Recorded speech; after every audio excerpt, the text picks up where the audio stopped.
Right, the death toll in Texas continues to rise following the devastating flooding that swept through the Texas Hill Country region over the weekend. At least 94 bodies have been recovered across 6 counties, with Kerr County accounting for most of the deaths. Yesterday, Texas Governor Greg Abbott declared a day of prayer as search and rescue operations continued. Here now to discuss the latest, Texas Congressman Chip Roy, who represents the area in Texas hit the hardest by the devastating flooding. Chip, thanks for taking a moment to join us. Thanks, Tony. Appreciate having me on. I know you sent me a text yesterday morning about the situation. It's really shaken the community to its core. Yeah, I mean, obviously, the whole nation has been, caught up in the obvious heartbreaking situation with respect to the little girls at that camp. But, amidst all of that tragedy, there's a lot of heroism, a lot of great stories, people who have risked their lives, gave their lives to try to help these kids, help these little girls. I think you probably heard some of the stories. A woman named Jane Ragsdale, who was active in the Presbyterian Church in Kerrville, who was at one of the camps, camp director, who lost her life, I think, saving, 5 kids. The guy named Dick Eastland, the guy who owned Camp Mystic, bought it in 1973, was considered a grandfather to so many of these kids. He gave his life trying to save 3 of the little girls. Unfortunately, all 4 of them were lost, but they had, gone down there that night in the middle of those floods trying to do what they could. And so, there's been an outpouring of support from the community. You're right, it has hit everybody at their core. Normally on 4th of July, I'm there, Tony, with my family. I've been going there for about a decade, listening to live Texas country music. It's a venue that, brings people from all over the state. These camps, there's 18 of them up the Guadalupe, many of them faith-based, Camp Mystic being maybe one of the more well-known. And the last point I'll make before you go to the next question, I don't know if you saw the video of these girls when they were on the bus getting removed finally from Camp Mystic, singing worship songs, singing hymns, while they were driving out and watching the destruction. These are girls who've just lost siblings, lost loved ones, lost friends, singing hymns and keeping the faith as they left the camps. And that's the real story here. The storm, of course, we in Louisiana, we're very familiar with natural disasters, more hurricanes. Our flooding is not like your flooding with the raging waters there that took place.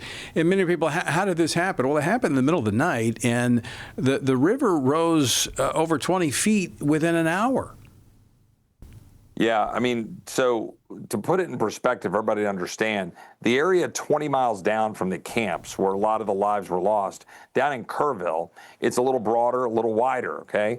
That water there rose some 26 feet in a little over an hour, around an hour, because of the raging waters coming down. That occurred, as you note, the wee hours of the morning on July 4th, and it happened very quickly. Farther up, in Hunt, near where Camp Mystic is located and the other camps, there's a narrower area, and that water rose very quickly.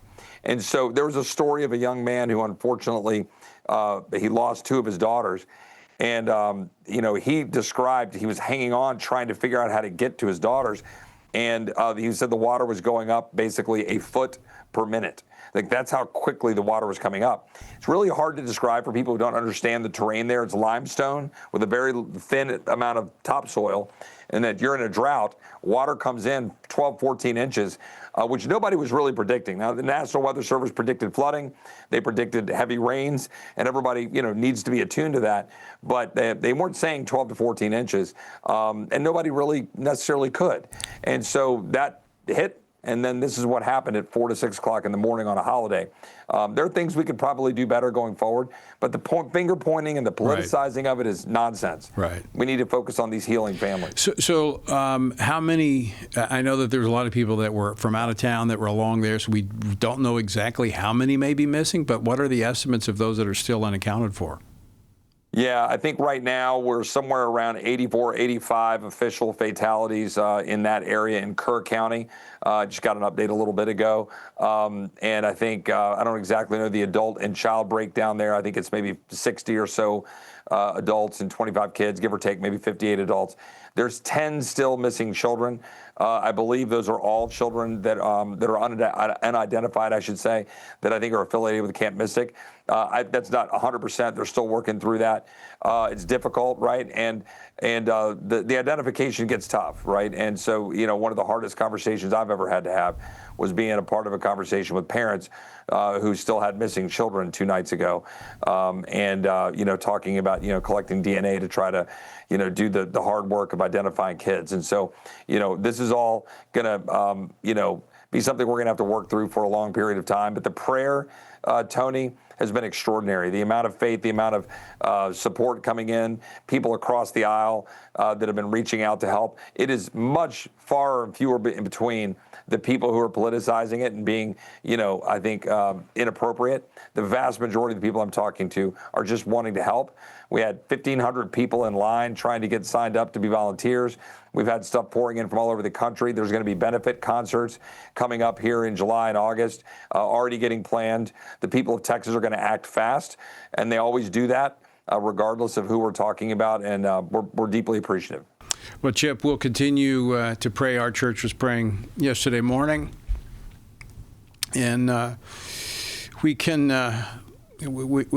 empathize with the families there in Texas and around that have been impacted. So we'll continue to lift up the people of Texas and the families impacted by this tragedy.